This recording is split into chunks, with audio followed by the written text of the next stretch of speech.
Hello everybody and welcome in MBM classes. Today I am going to give solutions of some questions as I already given as revision in the previous video. So here the first question was find the ratio in the simplest form.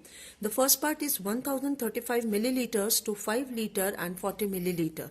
So simple, we will write like this because the units are not same, so we have to convert 5 liters as 5000 milliliter and then add it 40 milliliter. So it should be 5040 milliliters. Now the same unit you have and simple do the calculation to get the answer. So while you are going to just cancel these two, you will get answer as 23:115. Cancel these two number by 5.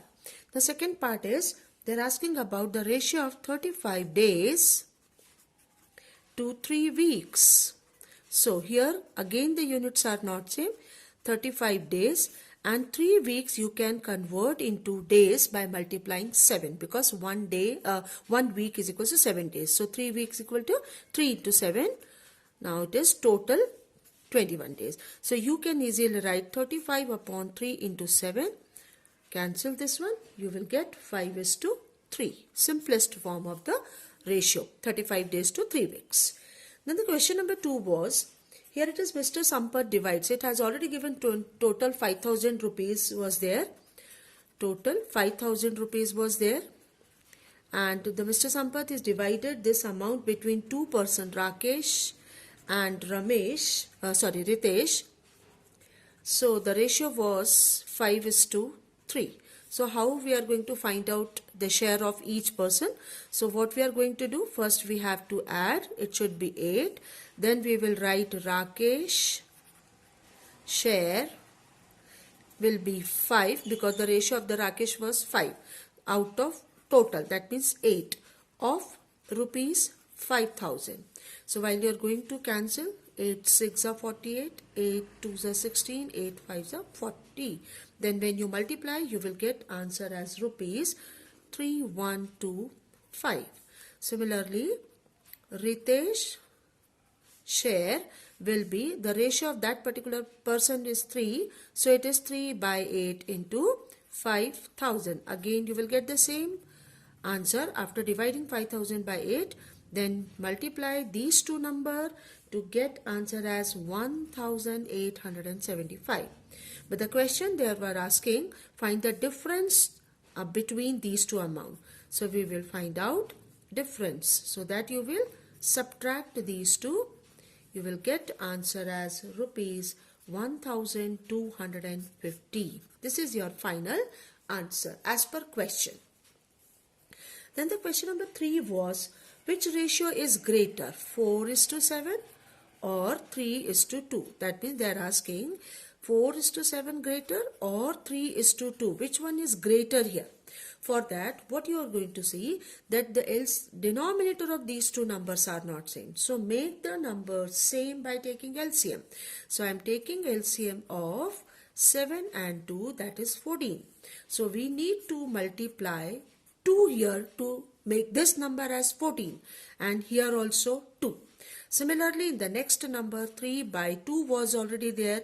To make 14 at the denominator, multiply 7 here as well as at the numerator. So the answer will be 8 upon 14 for this number and for this 21 upon 14. While you are comparing the numerator, you will get 21 is greater than 8. So we will write 21 upon 14 is greater than 8 upon 14.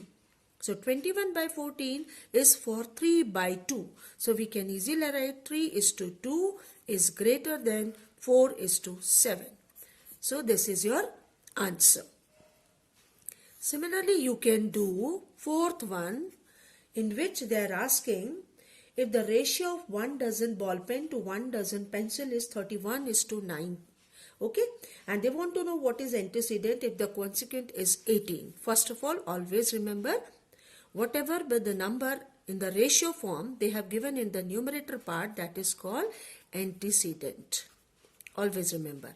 And the denominator part of that number is consequent. Okay, so according to the question, they have given ratio of 1 dozen pen to 1 dozen pencil as 31 is to 9. That means antecedent is 31 and consequent is 9. But they are asking if 31 is to 9 is already given. If the consequent is 18, that means the denominator is 18.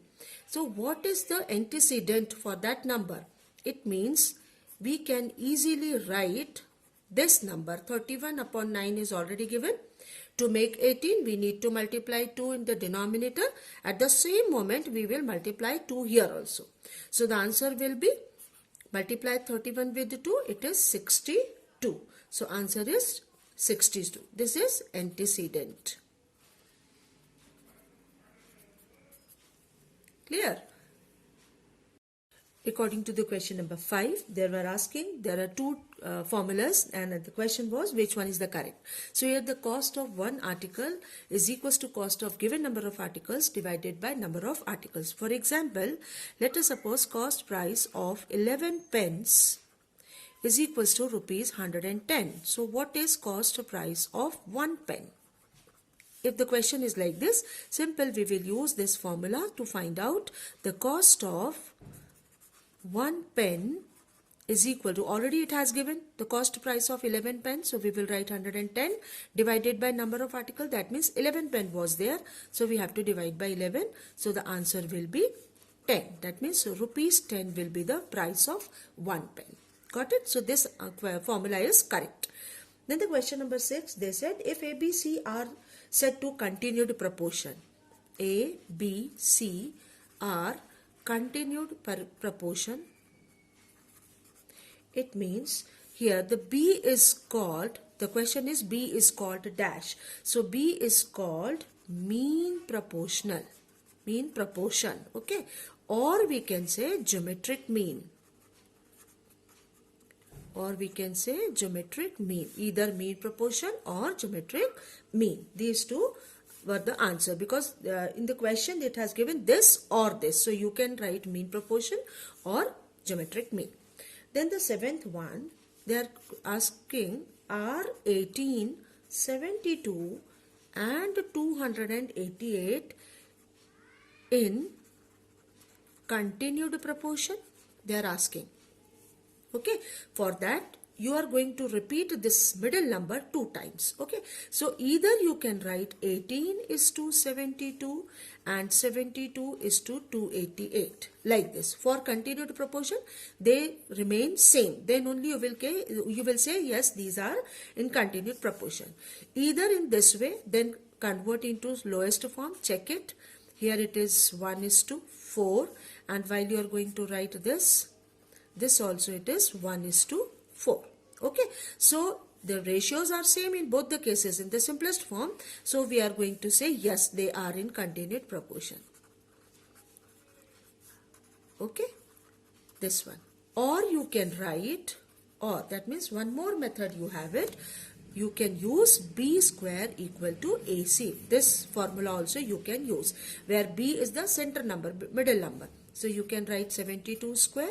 On other hand, you have to write 18 and 288 multiplication form. Don't use equal to sign between because you are going to check first of all. So while you are going to multiply 72 2 times, what will be the answer? That one, on squaring this 72 into 72, you are going to write answer 5184. After multiplying this one, and when you multiply this one, this also it is 5184. At last you can see that 5184 here as well as here. That means left hand side and right hand side are equal. So you can say yes, 1872 and 288 are in continued proportion. So this is also the method. By showing, by this you can say whether these numbers are in continued or not. Two different methods, you can use either. Anyway, question number 8. If x 42 and 294 are in continued proportion, the question is these numbers are in continued proportion and they want to know the value of x. So what is x? The question is find the value of x. Again, these three numbers are in continued proportion. That means this particular number is in repeated form. So here we can write x is to 42 as to 42 is to 294, because already they have given in continued proportion.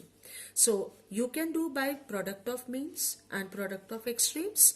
So like this, x into 294 equal to 42 into 42. Then x is equals to 42 into 42 divided by 294. You have to cancel these two, simplify. Then here it is 6 7s are, 6 4s are, 6 9s are, 7 7s are, 7 6s are. The value of x will be 6. This is your answer. Okay. The ninth one, they have said find fourth term. Find fourth term, that means fourth term is question mark here. And if the first three terms, they have given 5, 7 and 35 are the first three terms. Okay. So what we are going to do? 5 is to 7 as to 35 is to fourth term is x. Let us fourth term is x. So we have to write here, let x be the fourth term. So we can write in this way. Again, you can use formula for finding out x, either write in the ratio form, proportional form, or the product of means and product of extremes. So you are going to take by this, then it is 5 into x equal to 35 into 7. So the value of x will be 35 into 7 upon 5, that is 49. So this is the answer of question number 9. Similarly, 10th question, that is the last question, because till 10th question I have given in the previous one. Here it is given a is to b equal to 2 is to 3 and b is to c was 4 is to 5, and the question is a is to c is what? So here we have to write C. A is to C we want now. So multiply these two. First of all, write in the fraction form A by B into B by C, because when you will cancel these two, you will get A is to C. Now what is A by B? It was 2 by 3 into B by C was 4 by 5. If any number which you can cancel or which can be cancelled with any common factor, you can. Otherwise, multiply numerators and denominators. So, answer is A is to C here is equal to 8 is to 15. Hope it is clear to everybody.